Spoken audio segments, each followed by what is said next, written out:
Welcome into the Locked On Knicks podcast, a comeback that ultimately was not meant to be as the Knicks tied it up in the final minutes against the Cleveland Cavaliers before ultimately falling 95-93. More heartbreak. Alex, what are we going to get into? We got a lot to get into, unfortunately. We'll talk about maybe some end game execution, free throw shooting woes that really were a huge, huge shot in the foot for the Knicks tonight. But there's some positives. We'll talk about Quentin Grimes, how great he was on defense. Talk about RJ Barrett, again, having a fantastic game.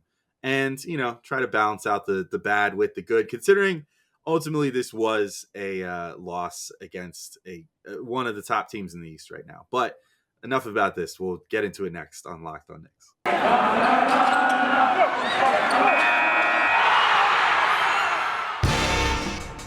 You are Locked On Knicks, your daily New York Knicks podcast, part of the Locked On Podcast Network, your team every day.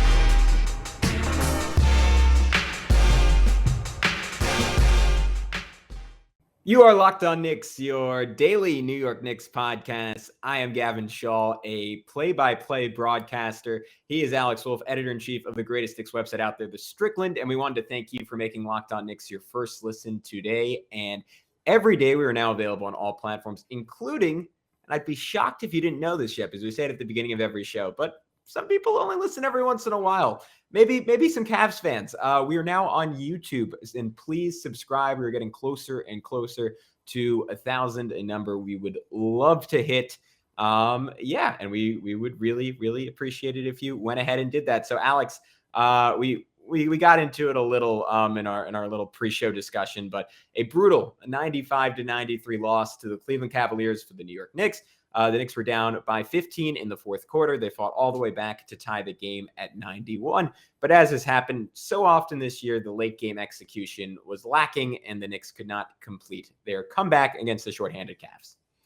Yeah, I didn't love what we saw at the very end of the game. Now, to be clear, that there is something to be said. The execution leading up to the final couple possessions was really good, including the one where, I cannot fault the Knicks at all for what happened with Garland's final shot. That was just awesome clutch shot making by Darius Garland. Of course, if you didn't watch the game, I hate to have to describe it in brutal detail, but the Cavs went up for an attempt at the rim.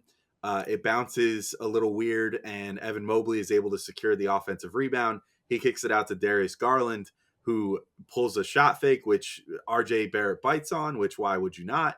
And then RJ actually recovered quite nicely, as well as he possibly could, with that sort of overshooting contest that he had, and manages to still kind of get a hand in Garland's face, but he gets off a corner three to put the Cavs up in the final minute or so of the game.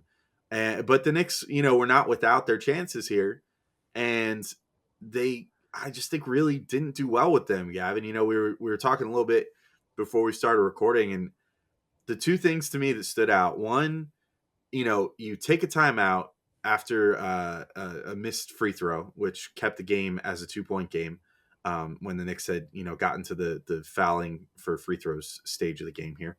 And so you're only down 2. You get a possession with, I forget exactly how many seconds were left on the clock, but like plenty, like 15 seconds or so, maybe even slightly more than that. And you advance the ball to half court. First off, like, they almost screwed up the inbound, and Quentin Grimes had to remind Julius Randle that he's allowed to go into the backcourt on this inbound, which Julius still didn't do on the next one. But the plan was essentially just get Julius the ball, which didn't make any sense, because then in the post-game comments, Tibbs said something to the effect when he got asked by Rebecca Harlow that, oh yeah, the plan was for RJ to get the ball and drive in towards the hoop and try to generate something there. What ends up happening is you inbound it to Julius Randle, who kind of just pounded the ball in the sand for like almost 10 seconds, leaving not a lot of time left. And he, doesn't even really do much to break down Dean Wade, his defender. And then eventually sort of drifts towards RJ to pull his defender over a little bit, passes it to RJ, and then RJ has to take a pretty contested 3 because it was just kind of the best shot available to him at the time. I didn't love that. And then the final play of the game, the Knicks did manage to get it back one more time, with like 1.3 seconds left or something like that. And so they get one more chance at it, still couldn't get anything going. They couldn't even get anybody open for that final play. And Julius Randle ends up getting it almost back towards like the upper logo part of the court and has to take a fadeaway 3-pointer from there. And it was just, I didn't love the execution. But Gavin, I don't know how you felt about those final two plays, but those are what sort of stood out to me. And mostly just because I think that after timeout plays and late game plays like that have kind of consistently been sort of unimaginative in the Tibbs era.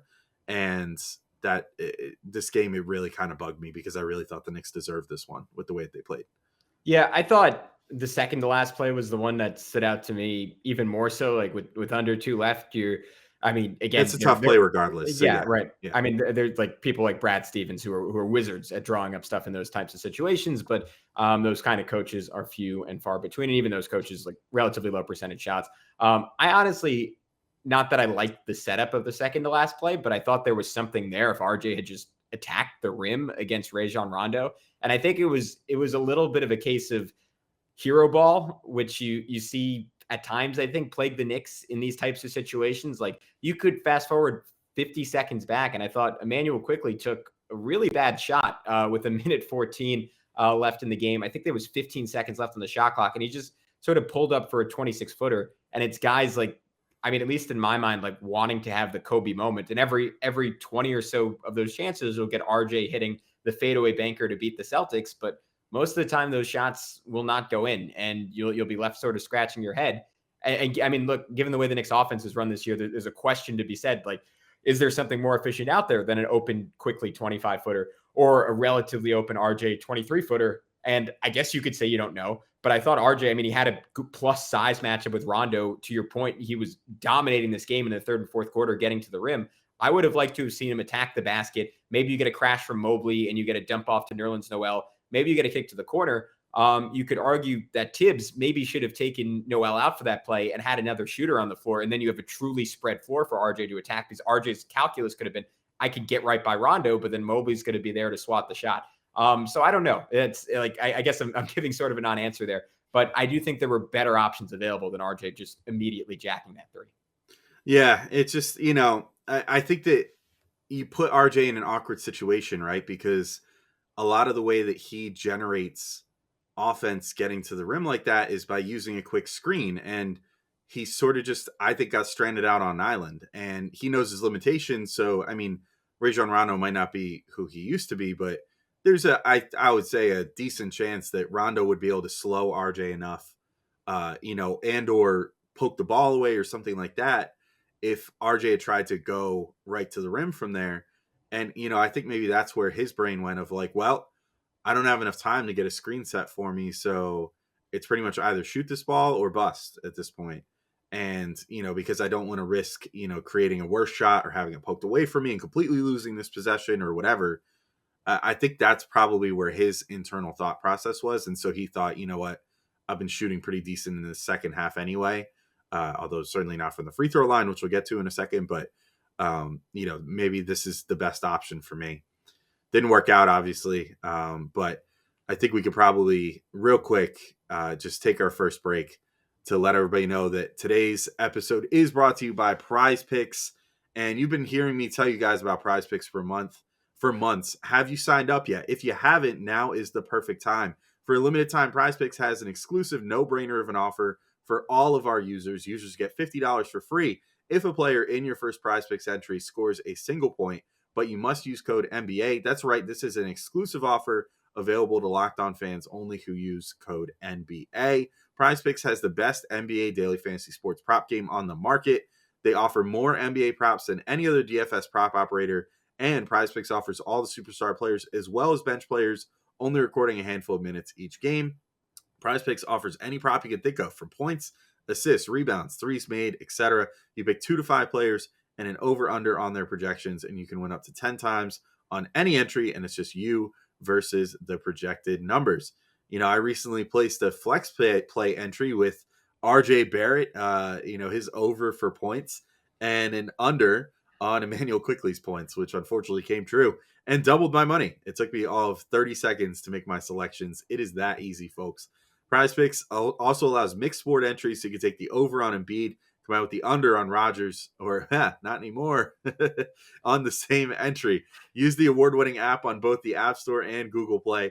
Prize Picks is safe and offers fast withdrawals. Go to prizepicks.com today or go to your app store and download the app. All users that deposit and use our promo code NBA will get $50 for free if your Prize Picks entry scores a single point. That's right. All users that deposit and use our promo code NBA will get $50 free if your first Prize Picks entry scores a single point. Prize Picks is daily fantasy made easy. All right, Gavin, I will throw it to you coming out of the break here. What do you want to talk about? I don't want to talk about late game execution anymore because that was painful. But I'm sure the pain is not going to start going away anytime soon. What do you want to talk about now? Yeah, I was going to say, Alex, I'm going to pile it on. I think again, I say this a lot, but a lot of times we say like, all right, the game was lost like on this missed shot at the end, and true. But I think this game was lost a lot earlier. This game was lost in the second quarter and a little bit in the first quarter when the Knicks transition defense was just putrid, and the Knicks defense as a whole. I don't want to. I hesitate to say it was the Knicks defense as a whole was really bad because there were stretches in this game where it was really, really good. And I thought in terms of like activity level and forcing turnovers, this was one of the Knicks' best games of the season. Like early in the third quarter, I think Breen threw out the stat that they had forced 13 turnovers and had 19 points off of them, which we haven't seen the Knicks do a whole lot this year. But in terms of their connectivity and their ability to, like, you always hear the phrase thrown out, like a great NBA defenses play on a string. The Knicks were playing on like the choppiest string possible. It was maybe like a weird, like twisted triangle. It was not a string. There was just no cohesion. And after they gave up all those layups and they finally fixed that, right, which has been an issue plaguing them all season where guys just don't run that. Like Evan Mobley in particular, I mean, got dunk after dunk after dunk. And sometimes offense, like what you're doing on the offensive end, plays a big role in what happens in transition defense. Like RJ blew 2 layups that I know he went on to have a really efficient game. He certainly should have made. There was another play where Emmanuel Quickley's like inexplicably crashing the glass for an offensive rebound instead of getting back. On and on and on and on. The Knicks finally get that together, and then come third quarter, Kevin Love is raining threes because the Knicks don't really know what they're doing in their pick and roll coverage, and it felt like over and over again. Like one guy is making a decision as if the Knicks are playing one scheme, and the other guy is making a decision if the Knicks are making another scheme. Like I'm going to circle to the play that inspired a timeout from Tom Thibodeau, and that was when I think it was Love's like third three of the third quarter where he hit that super deep one right at the top of the key, and it was Randall and IQ doubling Garland, who was already pinned along the sideline. And if you're Julius in that situation, like I understand the instinct, like all-star point guard, but you have a guy who's just raining fire from distance. You need to get back on Kevin Love because IQ should have that handled with the sideline there as an extra defender. Instead, they double, easy pass for Garland, easy three for Love. And it's just incredible to me that these types of issues haven't been ironed out that seem like very, very simple scheme stuff. Alex and you and I before the show were debating another play. I mean, that Dean Wade triple with, I think it was like just over 2 minutes left in the game where Breen and Brown were both sort of, that sounds like a law firm, complimenting the Knicks on their defense and saying, oh, just an unlucky break. Wade hit it right before the shot clock buzzer. You were saying, and I'll let you make your case that like that was on Julius for like inexplicably doubling Garland with like 2 or 3 seconds left on the shot clock. I was thinking, I'm pretty sure it was RJ Barrett. Like he's the help defender in that situation. You know, the shot clock is expiring. You're helping 1 pass away. You're not helping 2 passes away. You got to get over on the shooter. And if Garland wants to make like a cross court 27-foot pass against a double team and he can throw that on a dime, then let him do it. Instead, they leave Wade wide open and he hits the shot to beat the buzzer. Yeah, first off, shout out Brendan Brown, the other half of the Breen and Brown law firm, who I think did it. He always does such a good job when he gets called up. I mean, he still kind of calls the color commentary like a radio guy sometimes, where he kind of states the obvious, and you're like, yeah, we get it, Brendan, we can see it. But yeah, I think all in all, he always provides really good insight. He definitely knows ball too. Like he talks basketball like during the broadcast, which is nice.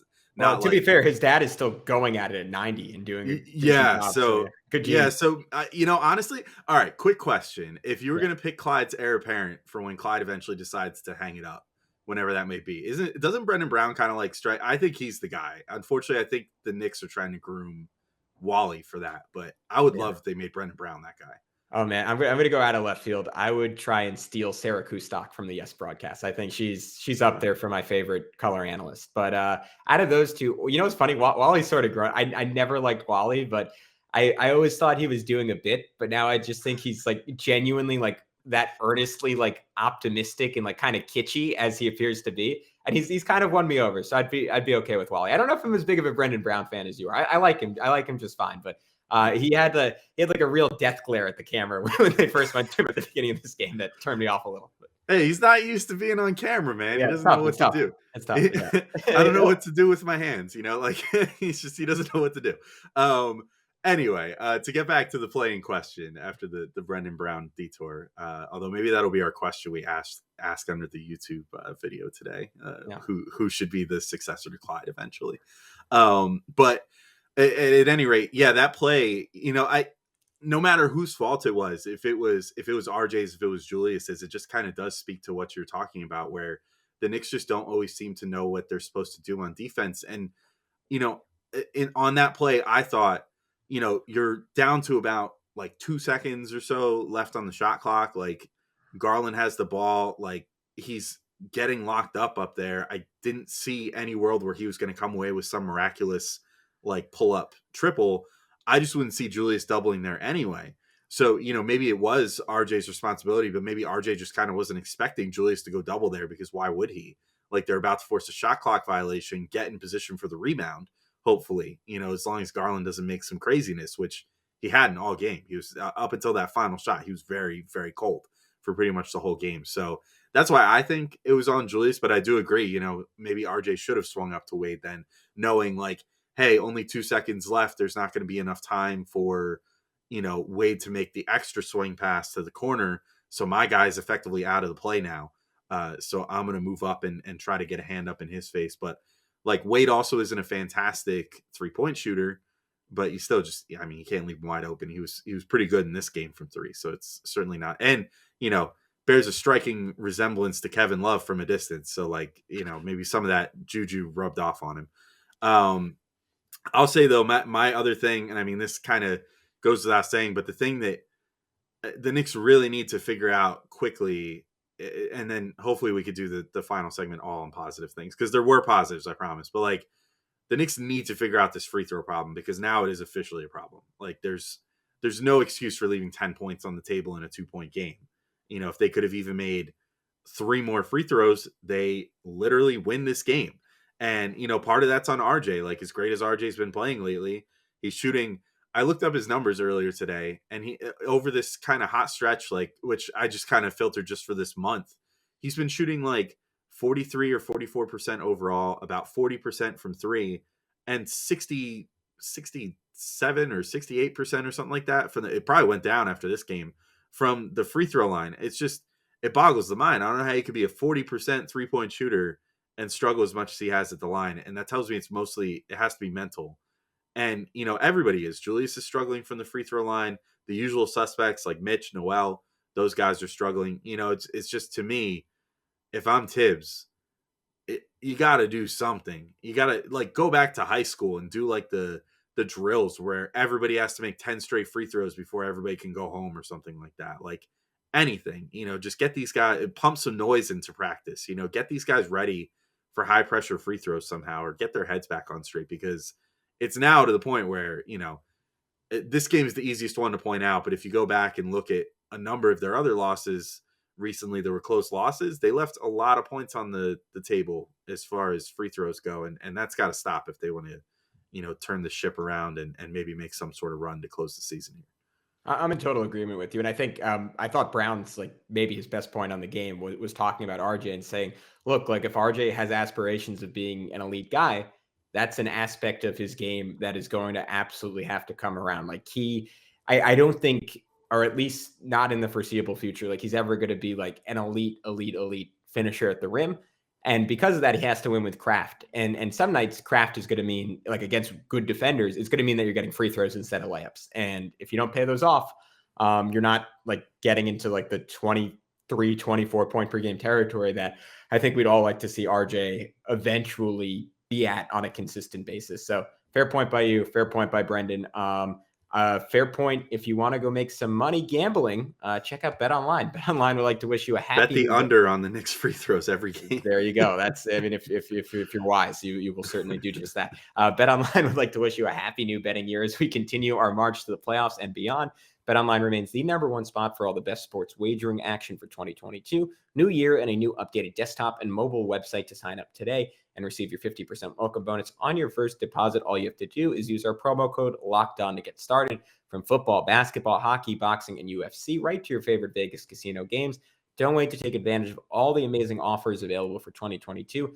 BetOnline is the fastest and easiest way to wager on all your favorite sports.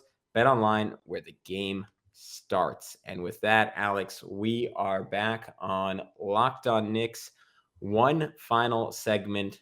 Good vibes, all good vibes. We've gotten the negativity out of the room. And if we're going to talk positive, let's start off with a guy we were just going after a little bit. RJ Barrett, 34 minutes, 24 points, 5 boards, 4 assists, 2 steals, 9 of 16 from the field, 1 of 4 from 3, which means, again, all positive. He went 8 for 12 from 2.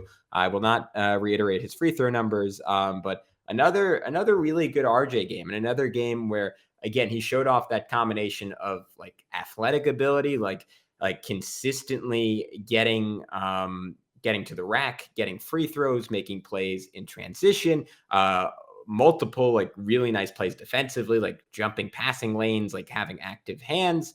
And then just like the craftiness, like my 2 favorite plays from him in this game came pretty late on, like where he got Evan Mobley, who, as we've noted on previous podcasts, already one of the best defenders in the NBA as a rookie, and did what has turned into a quintessential move for him, where he does the spin into a pump fake, into a step through. And that just seems to torture like bigger players, just because it's like a rare instance where RJ, who's pretty tall in his own right, actually has leverage and the ability to get under a guy's arm. He did sort of the same thing against Dylan Windler, where he just beat him to the rim and then finished with the left hand on the right side. I continue to love everything RJ Barrett. I know there have been moments like over the last like 10 or so games, like he had like over the next 3-game losing streak, all of a sudden he wasn't that guy anymore, but we're starting to see a more consistent picture emerge of a guy who knows how to impact the game. And I saw this graphic today where they were outlining his stats with Kemba and without Kemba. He's just been an infinitely better player when Kemba Walker sits.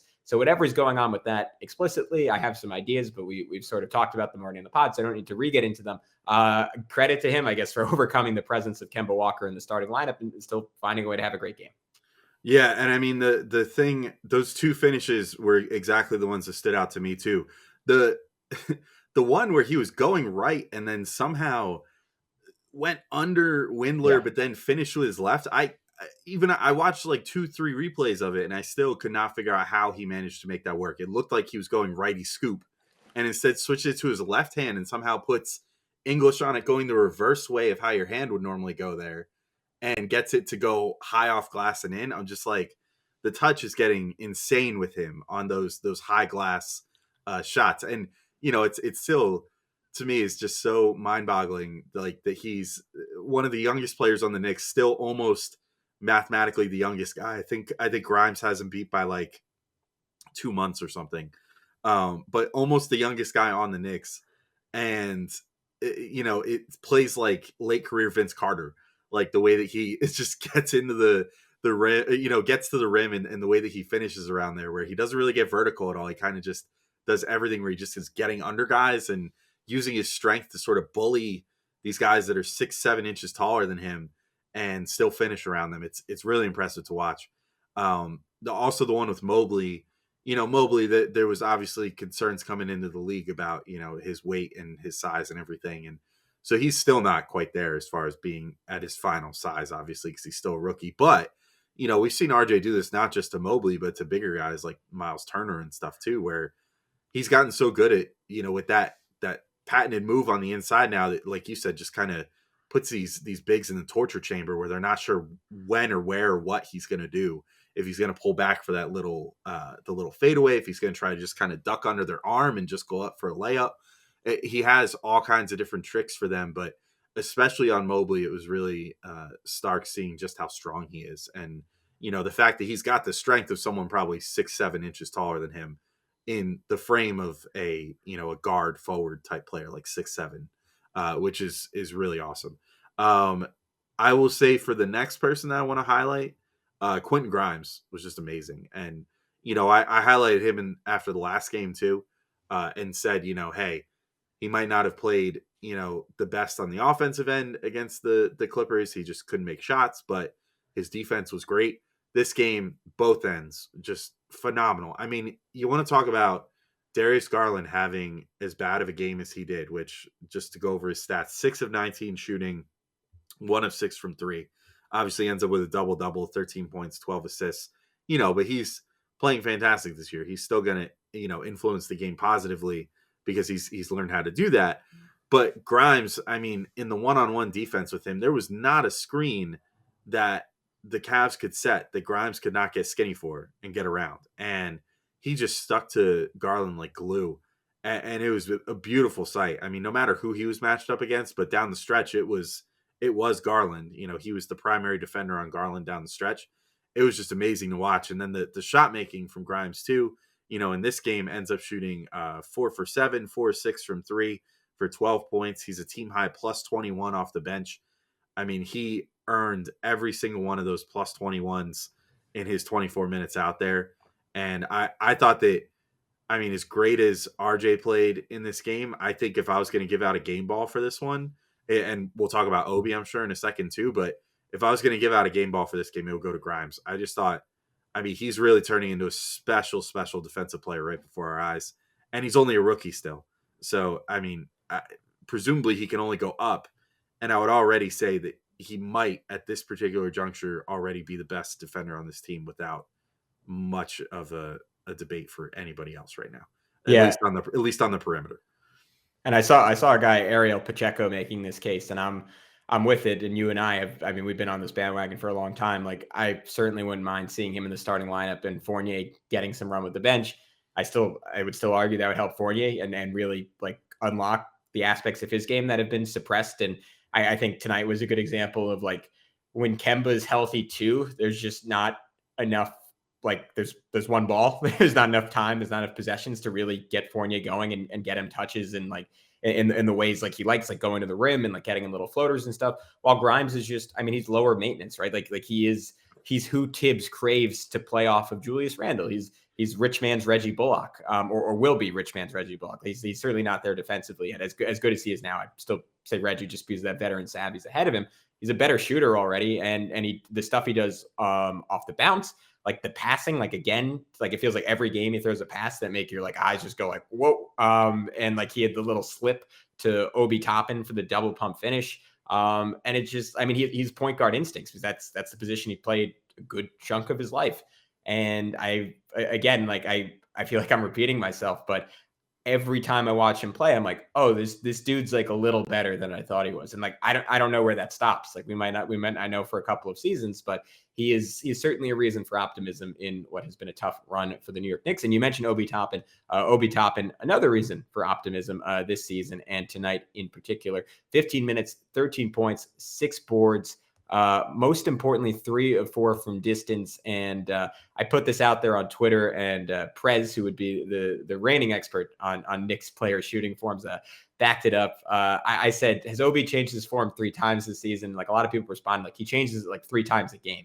And I've certainly seen that. And I can empathize with that because I definitely do that when I'm playing basketball. Like if I make a shot, like a little weirdly to start a game, I'm like, oh, I wonder if that's how I should always shoot. And I feel like that's not something a professional player should do. And we see that from Obi a lot. Tonight, I think it looked good because it was very simple. Like his base was just stable every time. And normally, like most shot coaches will tell you, like it shouldn't be all arms, but I thought he just had enough like stability and consistency in that he could just sort of flick the ball. And normally it looks like he's really like thinking about every aspect of his shot. And when you're doing that, not a lot of them are going to go in. And I thought by simplifying, he found a lot of success in this game. And then on top of that, I mean, the activity around the rim, like beat Kevin Love on a closeout for his first bucket of the game. And then I already mentioned the double clutch cutting off of Grimes getting trapped. So nothing like insane or like spectacular for Obi, but this is the guy who could be playing a lot of minutes for the Knicks. He doesn't need to shoot 75% from three, but if he can shoot 35% from three, we've said it a bunch of times, but that totally transforms who he is as a player. Yeah. And, the other thing too, is I just kind of felt like this game of all games, and I guess we sort of say this all the time, but this would have been one of those games where I would have thought that playing him and Randall would have worked pretty well together. And, you mentioned like right at the end of the game, that would have been great to put Obi out there just to like fully space the floor. But I thought that Obi could have realistically played with Randall in this game because they were both able to get what they wanted on the rebounding end of things. And like the Cavs, other than when they had Kevin Love out there, who, I mean, still to this day, even at his advanced age and everything else, is still, I mean, he had 20 points, 11 rebounds in 24 minutes, in this game.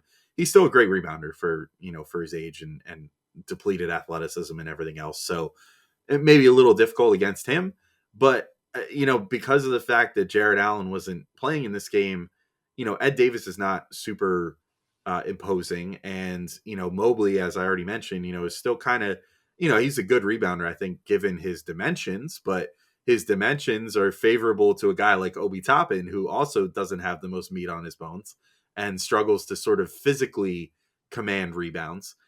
So that's where Obi can, not have to worry about getting boxed out into oblivion and can just worry about like, okay, can I get higher up than Evan Mobley for a rebound? And, we've seen Obi, in this game, even in 15 minutes, snatch down 6 boards. That was, I think, a really good rebounding performance from him too.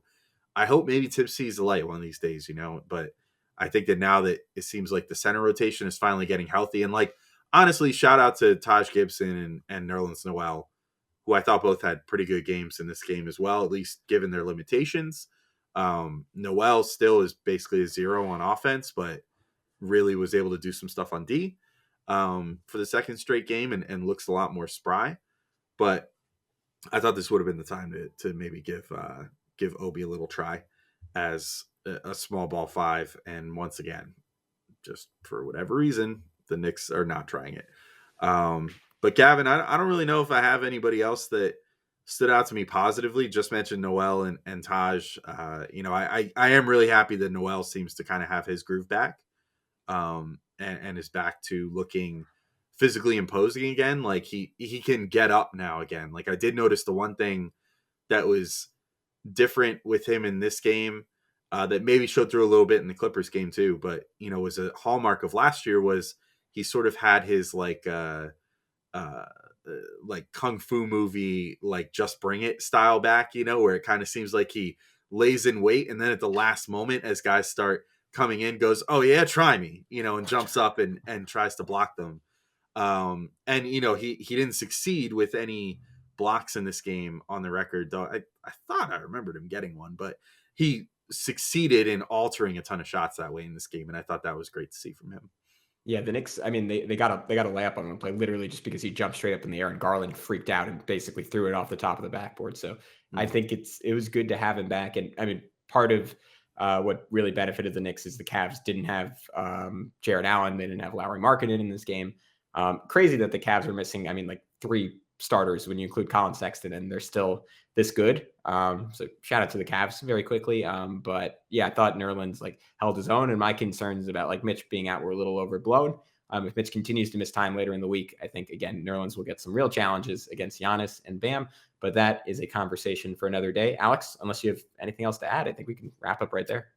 Nope, I think that's it for today's episode. I did just want to let everybody know that the NBA trade deadline is Thursday, February 10th at 3 p.m. Eastern, and Locked On NBA will be covering it live from 2 p.m.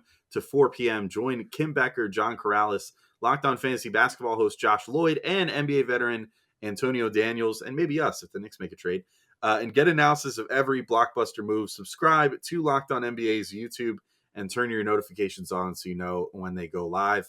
Maybe do the same for us too. While you're there, if you're going to be subbing to the Locked On NBA, sub to Locked On Knicks too if you haven't already. But until next time, thank you guys all for listening. We'll be back with, speaking of trade deadline, some good trade deadline approaching content, because we know that everybody's thirsty for that sort of stuff right now. So we got some of that coming up this week, plus a couple more game recaps. Loaded week for you guys this week. with probably 6 episodes. So keep your ears out, keep your eyes out if you're on YouTube. But thank you all for listening, and we'll talk to you all next time. Peace out.